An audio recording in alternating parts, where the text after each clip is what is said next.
Entonces, bueno, amados hermanos, vamos a ver hoy un resumen de la historia de Israel. Hemos nosotros quedado en la clase pasada de cuál era la condición que tenía el pueblo de Israel, hablando del reino del norte, que era una nación que se había depravado, sus reyes eran muy malos verdaderamente. Y hablábamos de Acab, que fue un hombre falto de carácter, un hombre dominado por su esposa, un hombre que llegó al punto de instalar como religión oficial la adoración a Baal. Y eso le costó mucho al pueblo de Israel, el cual no lo reprendió, sino que siguió. Entonces, quisiera yo hoy verdaderamente hacer un pequeño recorrido, cosas que ya hemos visto, los que han estado desde el inicio de este discipulado referente a lo que es un panorama del Antiguo Testamento. Esto lo hemos visto verdaderamente. No voy a leer la cita, simplemente ahí dejé alguna referencia. Esté muy atento. Si tiene que volver a ver el vídeo en YouTube, bueno, hágalo para que pueda tomar nota. Bueno, arrancamos entonces con la historia de Israel. Debemos de entender primero que en el principio de la creación Dios crea a un hombre llamado Adán y que este hombre representaba a Dios y fue delegado por Dios para cumplir funciones específicas como subyugar la tierra, enseñorearse de los animales, administrar la creación de Dios, y era la representación de Dios. Se dice que era la corona de Dios, pero este hombre falla al Señor después de que allá en el capítulo 3 de Génesis come del fruto prohibido, recibe sus consecuencias. Más adelante en el capítulo 6 de Génesis dice la Biblia que la maldad se había multiplicado y Dios levanta o guarda a un hombre llamado Noé. Entonces se habla de Noé y dice que Noé halló gracia delante de los ojos de Dios y Dios traza un plan con Noé, pero Noé también le falla al Señor. Ahora Dios, después que llamó a un hombre, llama a una familia, porque fue la familia de Noé la que se salva en el arca. Él, su esposa, sus hijos, juntamente con la esposa de sus hijos, 8 personas por todo, pero Noé falla. Y dice la Biblia que ahora Dios amplía el plan y llama a un hombre de nombre Abraham, que vivía en Ur de los Caldeos, y Dios le dice a Abraham: sal de tu tierra y de tu parentela a la tierra que te mostraré. Pero las palabras que deben de hallar cabida hoy, según el estudio, es que dice de Abraham que Dios iba a ser una nación grande y que en Abraham todas las naciones de la tierra iban a ser bendecidas. Es por eso que no podemos enfrascarnos en falsas enseñanzas como las que se dan hoy en día, que hay una idolatría tremenda designada al pueblo de Israel porque es el pueblo especial, que es el pueblo que es salvo. Mire, la salvación, siempre el plan de salvación de Dios fue para toda la humanidad. Dios le dice a Abraham: en ti serán benditas, escucha bien, no dijo los judíos o los israelitas, dijo todas las familias de la tierra. Era el plan de Dios. Dios comienza a desarrollar el plan con Abraham y en el capítulo 15 de Génesis, versículo 13, Dios le dice a Abraham: la nación que voy a sacar de tus lomos, la nación que va a salir de tus entrañas, Abraham, va a vivir 400 años oprimida de esclavitud en tierra extranjera, pero después yo los levantaré. Es una promesa que Dios le da a Abraham y suena un poco rara, porque Dios está hablando de bendición, Dios está hablando de ensanchar la familia, Dios está hablando de conquistar el mundo a través de Abraham, y de repente le dice que en una parte del camino esa nación iba a ser cautiva, iba a ser esclava. Ok, Dios es soberano y lo que Dios haga está bien hecho. Después de Abraham le nace Isaac. Isaac recibe las mismas promesas, que iba a ser una gran nación. Coloqué aquí capítulo 22, lo explicamos en la clase que dimos de Génesis, que allí hay un cuadro pictórico del sacrificio de Cristo, ya que Dios le dice a Abraham, le montó la leña encima, el fuego, y cuando llegaron a aquel sitio, dice la Biblia que Abraham amarró al muchacho para ofrecerlo, y Dios le dijo que no lo hiciera porque bien había conocido que era obediente. Eso es un cuadro pictórico del sacrificio de Jesucristo en la cruz del Calvario, donde el Padre entrega el Hijo en sacrificio, lo crucifican en un madero, y algo parecido era Abraham e Isaac. Abraham el padre, Isaac el hijo. Isaac llevaba la leña encima, que significa la madera. Y luego, cuando Abraham mira hacia atrás, que el ángel le habla de un cordero o un cabrito enredado su cabeza en un zarzal, o sea, en unas matas de espinas, algo parecido a lo que le pusieron al Señor Jesús en la cabeza, una corona de espinas. Luego de Isaac le nace Jacob. Jacob tiene 12 hijos y una hija llamada Dina, pero la historia comienza ahora a entrar como un embudo. Jacob tiene un hijo llamado José, el cual era el consentido porque se lo había dado Raquel, la mujer que él verdaderamente amaba. Y este José era un muchacho obediente, era el consentido. Habían algunos dones que estaban resplandeciendo en él, como eran los sueños, la revelación de Dios. Y el muchacho le cayó un poquito mal a sus hermanos en una ocasión lo toman, lo hacen pasar por muerto a su padre y lo venden a unos madianitas, a unos comerciantes. Estos comerciantes tomaron a José y lo vendieron como esclavo a Potifar, un militar de Egipto. Entonces, fíjense, entra José a Egipto. Allí comienza ahora a desnudarse lo que Dios le dijo a Abraham en el capítulo 15, versículo 13, cuando le dice que la nación iba a ser cautiva, iba a ser esclava. Ahí comienza a desnudarse el plan. Vamos a ver por qué. La historia de José usted bien la conoce. Estuvo con la mujer de Potifar, lo acosó, lo acusó falsamente con Potifar. Potifar lo envió a la cárcel. Luego José descifra el sueño de Faraón. Faraón lo coloca como segundo gobernante más importante y José comienza a administrar las riquezas. Viene el hambre a la tierra y su padre Jacob, que estaba ya anciano, envía a sus hermanos a buscar alimento a Egipto. Y allí entonces se encuentra con sus hermanos, se da a conocer después de hacerlo sufrir un buen rato. Y José dice estas palabras tan hermosas. Me encanta esas palabras de José cuando dice: no tengan miedo, ustedes no me han enviado para acá, fue Dios el que me trajo para preservación de vida. Qué palabras tan hermosas, tan sabias. Y recuerdo tanto el día que dimos esa clase y nos gozábamos bastante. Entonces José manda a llamar a su padre y Dios le dice estas palabras a su padre. Precisamente están en Génesis capítulo 46, versículo 3, cuando le dice Dios a Jacob. Y dijo: yo soy Dios, el Dios de tu padre. No temas descender a Faraón, porque allí yo haré de ti una gran nación.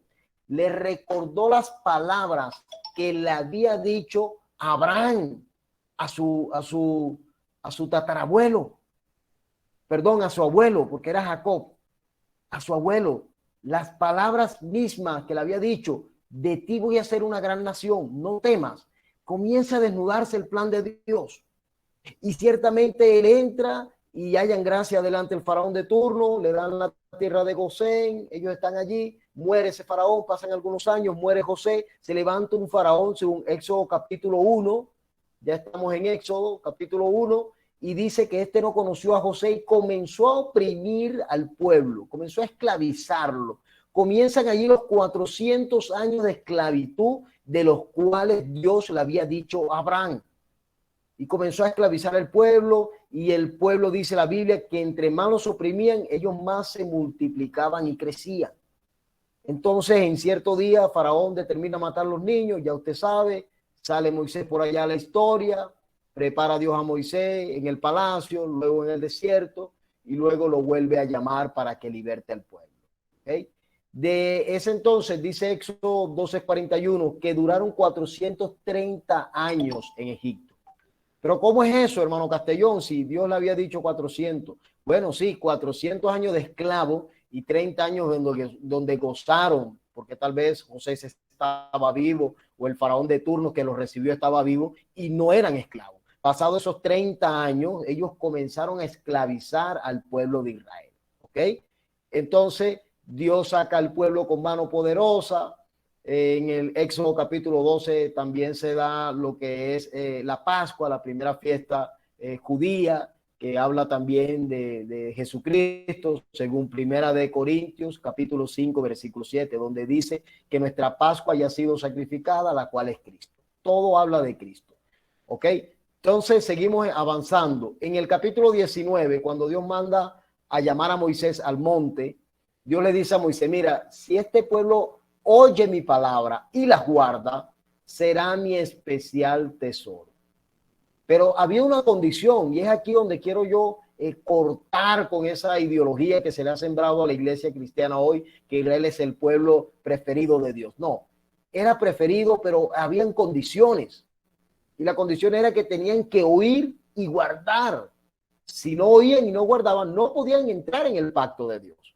Pero Dios les sigue diciendo en el versículo 6 del capítulo 19, les dice, serán un reino de sacerdotes, nación santa. Algo así dice por allá en Primera de Pedro, capítulo 2, versículo 9. Eso es para nosotros y para todo aquel que oye y guarda la palabra de Dios. No es solamente para los israelitas, no es solamente para los cristianos evangélicos, solamente para aquellos que oyen y guardan la palabra de Dios. Terminado el éxodo, dice la Biblia que pasaron 40 años en el desierto, tentaron al Señor, les pidieron agua, Dios les dio agua, le pidieron comida, le dio maná, se cansaron del maná, Dios le dio aves, codornices. Cuando usted lee el capítulo 8 de Deuteronomio, dice la palabra, en resumen, que ellos, Dios los había guardado, los había sostenido y que su calzado y su ropa no había envejecido, sus pies no se habían hinchado. Hablando de la gran misericordia de Dios y el poder de Dios para guardar a un pueblo que Dios tenía en un plan. Y el plan especial era que ese pueblo tenía que hablar de Dios y mostrar a Dios, pero eso iba a depender de su obediencia. Todo depende de la obediencia. Después muere Moisés, ya usted sabe, Moisés no entra a la tierra prometida, Josué es el encargado. Resumimos el libro de Josué con estas palabras: conquista y repartición. Josué conquista todas las batallas que vimos en esta clase. Estudiábamos que fueron más los que murieron a causa de la mano de Dios que los que mataron el pueblo de Israel. Entonces, entendiendo que es Dios el que da la victoria, que es Dios el que vence, por eso San Pablo escribía y dice que en Cristo somos más que vencedores, que todo lo podemos en Cristo que nos fortalece. Porque tus victorias, amados hermanos, y la mía, no son por nuestras estrategias, definitivamente es porque Dios está peleando por nosotros, es porque Él ya venció al mundo, es porque Dios va adelante quitando los obstáculos, pero todo va a depender del oír y guardar. Terminada la época de Josué, muere Josué, no dejó un líder levantado.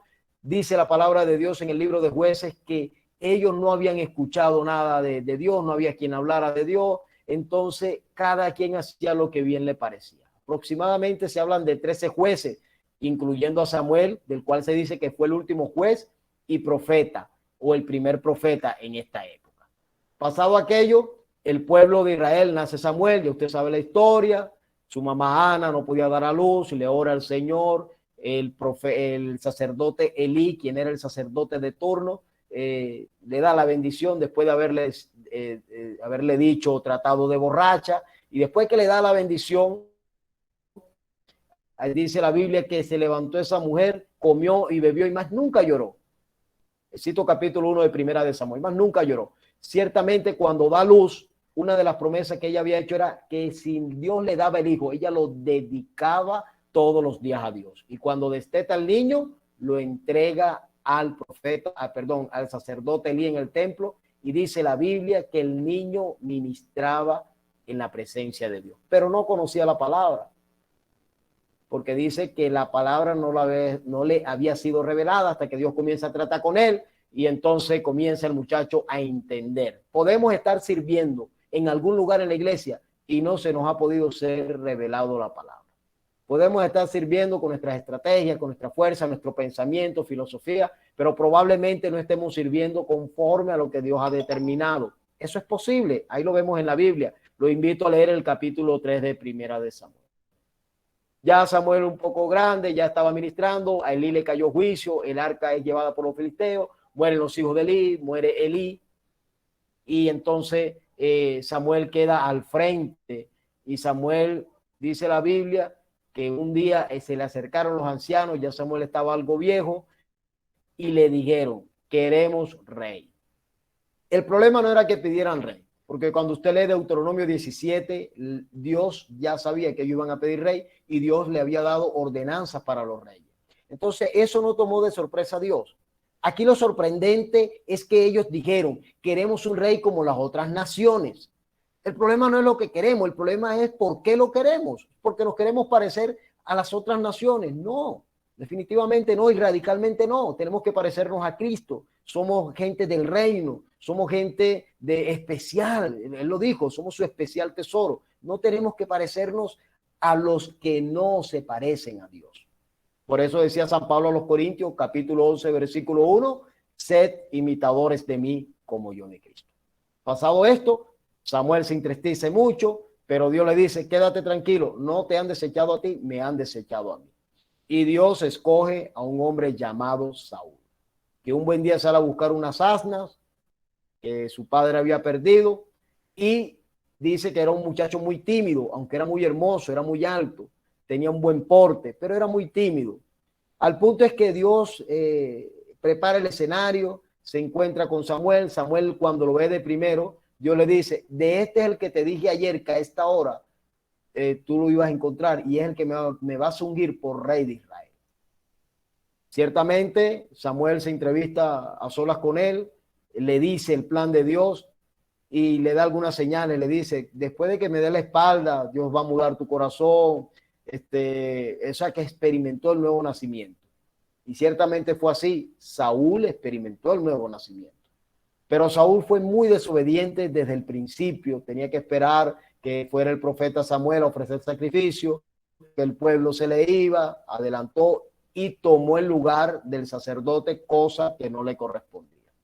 Y comienza Dios entonces a decirle en el capítulo 13, versículo 14, que había sido desechado, que Dios había buscado uno conforme al corazón de él. Sin embargo, Saúl sigue en el reinado, por allá vuelve y desobedece con la guerra contra Amalek, desobedece, y el Señor vuelve y le dice a través de Samuel, tú has sido desechado, Dios se ha buscado uno mejor que tú. Qué triste, ¿verdad? Cuando esas palabras pueden venir a la vida suya y a la mía, que Dios diga que se ha buscado uno mejor que nosotros porque hemos sido desobedientes. Bueno, eso lo sintió Saúl. Sin embargo, Saúl siguió a la deriva como si nada. Mientras todo esto pasaba, ya Dios tenía escogido a un jovencito que estaba pastoreando ovejas llamado David, el cual aparece en el capítulo 16 de Primera de Samuel. Y va el pueblo de Israel allí. Ya tenía un rey, tenían la constitución, tenían una vida religiosa, ya era una nación formada, legalizada, por decirlo así, era una nación reconocida por las otras naciones. Y entonces ellos comenzaron a seguir a su rey, a serle fiel al rey, pero Dios seguía trabajando en su plan. Escoge a David y David, dice la Biblia, que era un muchacho hermoso. Cuando Samuel lo unge, dice la Biblia, que vino sobre él el Espíritu de Dios y que comenzaba entonces un espíritu maligno a atormentar a Saúl. David tocaba el arpa y Samuel era libre, por decirlo así. Al punto que toda esa trayectoria fue una formación de carácter para David, la persecución de Saúl a causa de los celos, persiguiendo a David, sabía que David iba a heredar el trono y fue una persecución a muerte, pero David siempre honró al líder, aunque el líder andaba fuera del camino que Dios le había marcado. David nos dio una enseñanza tremenda. David siempre honró a Saúl, aunque Saúl andaba buscando para matarlo. Aún después de muerto, David lloró a Saúl, guardó el luto y lo honró. Qué gran ejemplo nos dio David. David, el segundo rey coronado en segunda de Samuel capítulo 5, primero lo hacen rey de Judá, luego van lo de la casa de Saúl o el reino o lo que conocemos como el reino del norte. En aquel entonces eran la parte de arriba del norte, rey también, entonces se hace rey sobre toda la nación judía, sobre todos los israelitas. David, un hombre muy próspero, de verdad, un hombre de muchas batallas, pero el día que se quedó en la casa, perdió una batalla y fue bien herido. Se acostó con Betsabé, mató a su esposo y le vino consecuencias. Palabras duras decíamos en esa clase. Yo le decía, la espada de Jehová no se apartará de tu casa. Murieron 4 hijos, una hija violada, fue avergonzado, su hijo Absalón se acostó con las mujeres de él a la luz pública y tuvo David sus grandes fallas. Para mí fue un padre muy permisivo con sus hijos, falta de carácter con sus hijos. Fue un buen rey, pero fue mal padre. La enseñanza para nosotros es que el ministerio no nos absorba mucho en el sentido de que nos robe el tiempo de la familia. Todo tiene su tiempo, para todo hay tiempo. Hay tiempo de viajar, hay tiempo de ministrar, pero también hay tiempo de pasear con los hijos, también hay tiempo de salir con la esposa a cenar, hay tiempo para todo, definitivamente. Todo hay que llevarlo en equilibrio, ¿ok? Esa es la enseñanza que puedo sacar yo ahí de David. David ya envejece, Segunda de Reyes, capítulo 1 en adelante, se levanta uno de sus hijos llamado Adonías, quien quería usurpar el trono, pero Natán se da cuenta, llama a la esposa de David, a Betsabé, y colocan o instalan en el reino, capítulo 2 de Primera de Reyes, a Salomón, del cual se dice que Salomón era un hombre muy sabio y que este Salomón entró con tanta sencillez que dice que en su oración él lo que decía, Señor, no sé ni cómo entrar ni cómo salir. Y Dios le dijo, pide lo que tú quieras. Imagínate, hermano, meditemos por un momento. ¿Qué le pedirías tú al Señor? ¿O qué le ha estado pidiendo todos estos días? El Señor le dijo a Salomón, pide lo que tú quieras. Y mire lo que Salomón nos enseña a nosotros. Solamente te pido sabiduría para conducir este pueblo. Oye, qué palabras tan sencillas, pero tan poderosas. Qué petición como que tan poquita, pero tan abundante. Es como una paradoja, ¿verdad? Porque Dios le dijo, por cuanto has pedido esto, aún lo que no pediste te lo daré. Entonces, a partir de esa sabiduría, Dios le añade riqueza. El reino de Salomón fue un reino muy próspero, fue un reino muy bendecido. Salomón fue conocido en el mundo que se conocía en aquel entonces, venían a visitarlo, le traían presentes. Y Salomón logró levantar un gran reino. Fue un gran hombre que trabajó en la infraestructura del pueblo, en grandes construcciones, pero esto tenía un costo. Y era el costo que eso lo hacía el pueblo. Y que para sostener todas estas cosas tenía también que el pueblo pagar grandes tributos, pagar impuestos caros. Pero sin embargo, Salomón estaba allí con mucha sabiduría, era buscado para los consejos y era muy querido, por cierto. Pero dice la Biblia en el capítulo 11 de Primera de Reyes que Salomón tuvo muchísimas mujeres. ¿Sabe usted la cuenta lo que dice allí? Comenzó Salomón a desviar su corazón. Comenzó Salomón a adorar a los dioses de cada mujer que él tenía. Le hacía el altar, iba con ellas y le ofrecía incienso. Le hacía adoración a estos dioses, de lo cual Dios lo había prohibido. Y esto enciende la ira de Dios. Y Dios le dice, voy a romper tu reino, pero no lo voy a hacer en tu presencia por amor a David. Por amor a David. Me voy a preservar una tribu. Y ciertamente así lo hizo Dios. Llamó a un hombre llamado Jeroboam, le mandó un profeta y le dijo, mira, ¿sabes algo? A ti Dios te va a dar 10 reinos. Era de la tribu de Efraín, por eso dice que era Efrata.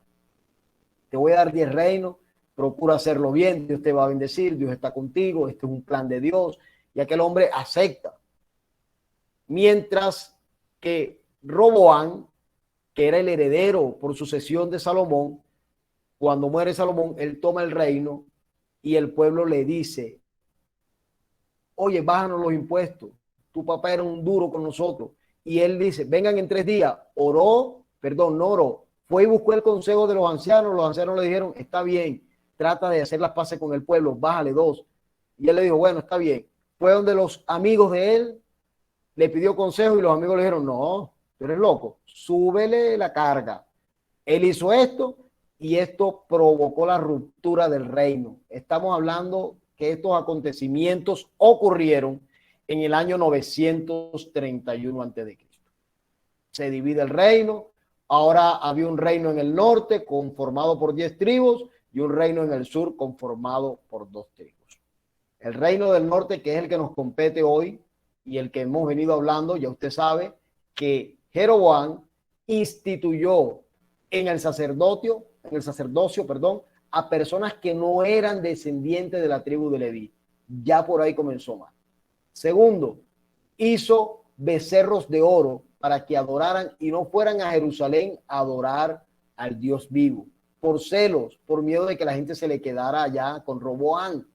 Dice que colocó uno en Betseba y otro en Dan.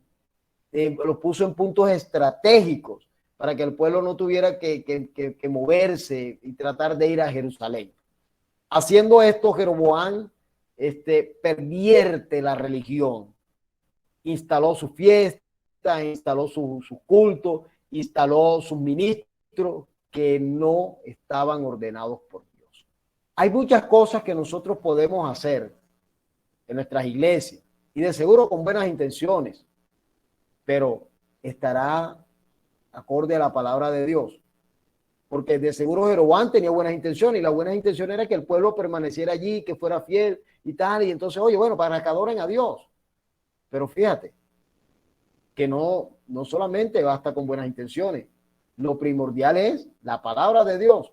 David un día fue a buscar el arca y era buena intención de David, pero no lo hizo como Dios demandaba. ¿Y qué pasó? Murió un hombre llamado Usa. Le costó la vida a un hombre, quedó una familia sin padre, quedó una mujer sin esposo. ¿Por qué? Porque se hicieron las cosas mal. Las cosas se hacen bien no con las buenas intenciones, sino a través del mapa que es la Biblia.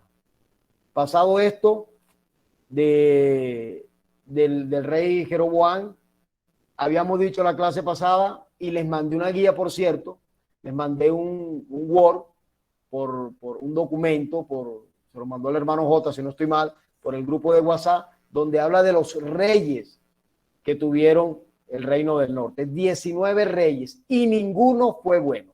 Ninguno. Sobresalió entre los malos. El más malo de los malos fue Acab, un hombre que instaló la religión de Baal, suplantando a la verdadera religión, aunque no era la religión correcta o no era la manera correcta como lo estaban haciendo. Sin embargo, esto fue peor. Fue peor. Se instaló como religión oficial el adorar a Baal. Y esto enciende la ira de Dios y entonces comienza el pueblo a pervertirse. Los profetas buscaban agradar al rey. Y vimos el ejemplo de la clase pasada. Un grupo de profetas dijeron, sí, vaya a la guerra, que Dios nos te entregó en tus manos. Cuando llamaron a Micaías, el profeta de Dios, el profeta que dijo, voy a hablar lo que Dios me diga. Trataron o lo rodearon y le dijeron, mira, tienes que decir lo que dijo esta gente. Tienes que decir lo que dijo esta gente. Al fin de todo, Micaías le dice que no iba a volver vivo de la guerra. Y ciertamente fue así. No volvió vivo. Entonces, si se pervierten los profetas, que son la boca de Dios, que son los hombres que tienen la responsabilidad de hablar de parte de Dios a un pueblo para edificación. Esto no se trata de que si le cae bien a la Grey el mensaje que tengo que darle porque viene de parte de Dios. No, esto se trata de que tengo que hablar de parte de Dios para edificación. Así el Grey no le guste lo que se está hablando. Si no le gusta es porque algo anda mal. ¿Ok? Es como que usted se hizo una llaga, usted se echó alcohol el primer día y le arde porque algo no está mal en esa llaga. Pero ya después va la llaga medio cicatrizando, usted se echa alcohol y no le pasó nada, ya está curado. ¿Ok? Así muchas veces viene el mensaje duro para la iglesia. Y eso era lo que este pueblo tenía miedo, de que los reyes lo aborrecieran. Mire, si hay algo que debemos de tener en cuenta, hermano, es que el compromiso nuestro no es con hombres. El primer compromiso que tenemos es con Dios. y se establece a través de su palabra, se regula a través de lo que él dejó escrito en la Biblia. El sacerdocio estaba pervertido también. Trabajaban doble, pues, le trabajaban a los dioses ajenos y le trabajaban a Dios también. Y aparte de eso, no enseñaban al pueblo, que era su trabajo, enseñar la palabra, instruirlo. Tenían que hacer un trabajo, pero ellos no lo hacían. Por eso dice la cita muy sonada en la clase pasada, Amós 4:11, que 4:6, que mi pueblo perece por falta de conocimiento. Y si sigues leyendo el contexto, entonces habla que los sacerdotes no estaban haciendo su trabajo. Pregunto hoy, o la pregunta para nuestros días de hoy, los profetas de hoy estarán hablando de parte de Dios. Porque hoy es fácil ir a una iglesia y escuchar, Dios te va a bendecir, Dios te va a prosperar, Dios hoy cumple tu sueño, ya va. Primero que todo, ya estamos bendecidos. Ya estamos bendecidos, así no tengas dinero. La Biblia dice, bendito sea el Dios y Padre de nuestro Señor Jesucristo, que nos bendijo con todas bendiciones espirituales en lugares celestiales, en Cristo. En Cristo estamos más que bendecidos. ¿Ok? Entonces, nuestros profetas de hoy, ¿qué están hablando? Entendamos por profeta a alguien que habla la palabra de Dios. Cuando usted lee los profetas, por lo general siempre dice esto. Y me dijo Dios, di esto al pueblo. Oí, pueblo, palabra de Dios. Siempre hablaban lo que Dios les decía. ¿Qué vamos a hablar nosotros hoy? Lo que está escrito. Eso es lo que está. No hay más revelaciones ocultas. Cuando usted examina Primera de Pedro, capítulo 1 y Segunda de Pedro, habla de que profetizaban a través del Espíritu de Cristo y que la palabra profética más segura es esta, hablando de la palabra de Dios. Entonces, que ninguno venga a pararse y a decirme, hermano Castellón, te quiero profetizar algo. Ahora, si Dios te reveló un acontecimiento futuro para mi vida ministerial, financiera, bueno, eso es otra cosa. Pero profeta en cuanto a una revelación de Cristo, no hay, sino la que está en la palabra de Dios. Entonces, profeta lo entendemos como alguien que habla la palabra de Dios de una manera inspirada. Alguien que habla la palabra de Dios de una manera inspirada. Los ricos oprimían a los pobres. Oye, ¿cómo no lo iban a hacer? Si las enseñanzas de Dios siempre era hacer la misericordia. Las enseñanzas que Dios había dejado era cuidar del pobre, del huérfano, del extranjero. Las enseñanzas hablaban de compartir, de preocuparse los unos por los otros. Al punto que Jesús habla y dice de que el segundo gran mandamiento es amarás a tu prójimo como a ti mismo. Entonces, cuando en una sociedad los que representan a Dios, los reyes y sacerdotes y los profetas, que somos nosotros, los que hemos recibido la unción de Cristo, no está haciendo el trabajo, la sociedad se pervierte. Bien lo dice San Pablo cuando dicen que oremos, que hagamos rogativas, intercesiones, oraciones y acciones de gracia por todos los hombres y los que están en eminencia, hablando de los reyes, de los presidentes. Pero ¿cómo voy a orar yo por los presidentes, por los gobernantes? Si no tengo una comunión con Dios, y como no tengo esa comunión con Dios, entonces yo detesto al gobernante de turno y no voy a orar por ese hombre, voy a orar para que Dios lo saque. Cuando mi oración debe ser para que se salve, para que la misericordia de Dios lo alcance. Yo le invito a leer ese pasaje en Timoteo capítulo 2, porque dice así, porque es la voluntad de Dios que todos los hombres se salven, hablando después de que oraran por los gobernantes. Entonces, lógicamente se pervierte el pueblo, no hay justicia, no hay nada que haga peso para que se cumplan las leyes. Entonces el pueblo se pervierte, los ricos oprimen a los pobres y bueno, nacen las clases sociales según la historia del mundo, estoy hablando, en el siglo 8 antes de Cristo, concuerda con lo que dice la Biblia o la Biblia comprueba que lo que dice la historia es verdad.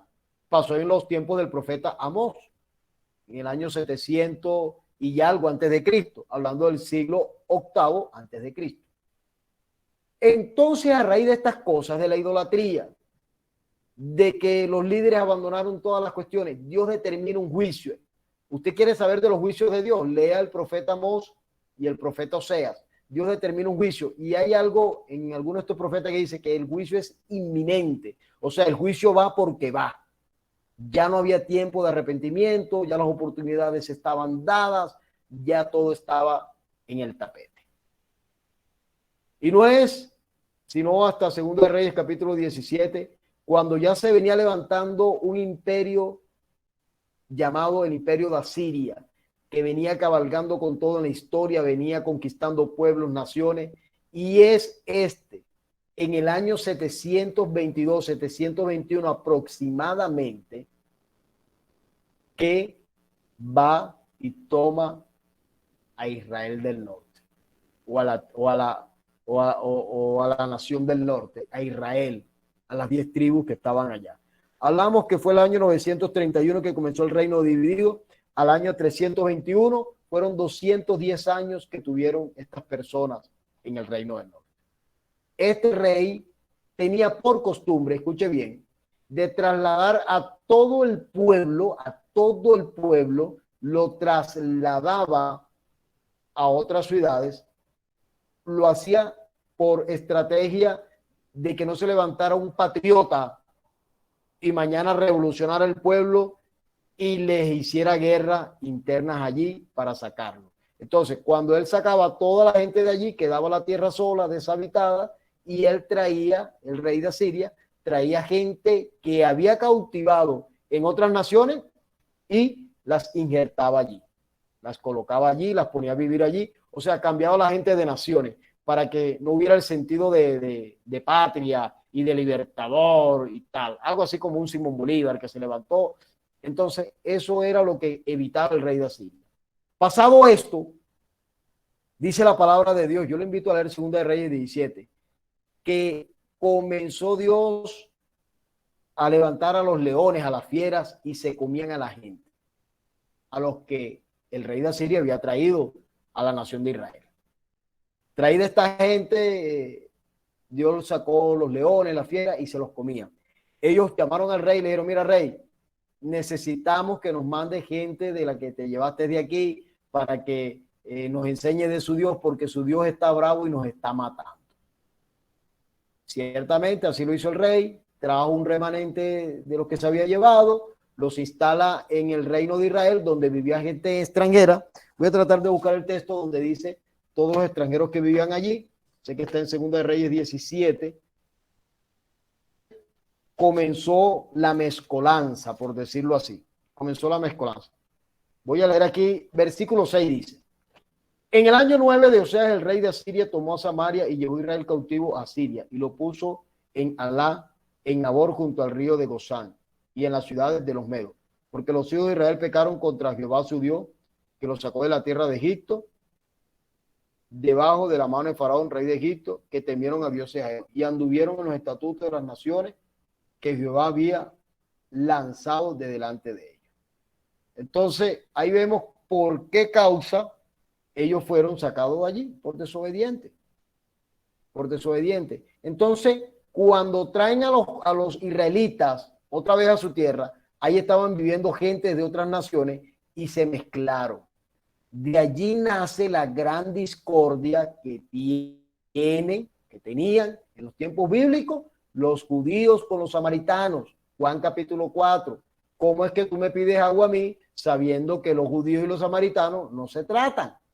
Había una disputa. Esa disputa comienza por eso, porque los judíos, cuando veamos la historia del reino del sur, vamos a ver que ellos nunca se mezclaron. Y los judíos entonces mantuvieron y dijeron, oye, nosotros nos hemos mantenido puros, ustedes se prostituyeron, ustedes se mezclaron con los gentiles, se mezclaron con esa gente, pervirtieron, ustedes Dios los aborrece y todas esas cosas. Eso fue lo que pasó allí y por eso hoy podemos entender la disputa que había en los tiempos bíblicos entre judíos y samaritanos, viene a causa de esto. Esto fue en el año 721. En diferencia al reino del sur, este reino del norte nunca más regresó a su tierra, porque fueron todos totalmente dispersos por el rey de Asiria en el año 721 a.C. ¿Qué podemos concluir de este pequeño resumen, pero valioso? Para mí muy valioso, porque aunque tocamos los puntos clave, sé que son puntos precisos que nos van a enseñar a entender la historia de Israel, la historia del pueblo. Hasta aquí el reino del norte desaparece en total. La enseñanza es la siguiente. La promesa de Dios estaba allí. Si oyes y guardas, serás mi especial tesoro. Sobre ellos estaba esa promesa. Pero ellos sí oyeron, pero no guardaron. Y guardar no es engavetar. Bíblicamente es poner en acción lo que Dios ha determinado. Y en ese contexto, ellos fueron desobedientes. Y mire, después de que Dios le haya dicho, tú eres mi especial tesoro, ahora verlos deportados, lejos de su tierra, sufriendo, es triste. Para reflexionar en este silbido apacible, ¿qué te ha prometido Dios con tu familia, con tu ministerio? ¿Y qué estamos haciendo para que esa palabra siga en nuestras vidas? ¿Qué estamos haciendo para que esa promesa no se caiga? ¿Qué estamos haciendo y cómo lo estamos haciendo? Esto es lo que puedo resumirles hoy de lo que es el Reino del Norte. La próxima clase ya comenzaremos a hablar del Reino del Sur, que va a ser un poquito más extenso, pero sé que nos vamos a gozar. Dios les bendiga, mis amados hermanos.